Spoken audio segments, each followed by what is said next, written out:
We economic hitmen really have been the ones responsible for creating this first truly global empire.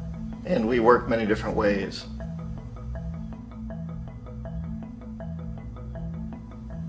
But perhaps the most common is that we will identify a country that has resources our corporations covet, like oil, and then arrange a huge loan to that country from the World Bank or one of its sister organizations.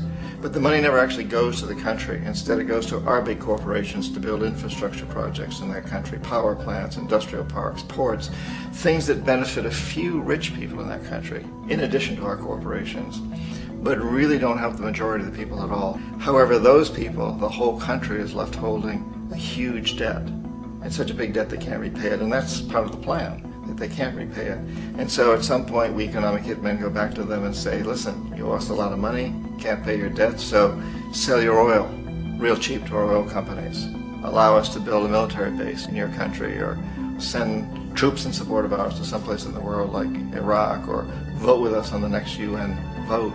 To have their electric utility company privatized and their water and sewage system privatized and sold to U.S. corporations or other multinational corporations. So there was a whole mushrooming thing, and it's so typical of the way the IMF and the World Bank work, that you put a country in debt, it's such a big debt it can't pay it, and then you offer to refinance that debt and pay even more interest. And you demand this quid pro quo, which you call a conditionality or good governance, which means basically that they've got to sell off their resources, including many of their social services, their utility companies, their school systems sometimes, their penal systems, their insurance systems, to foreign corporations.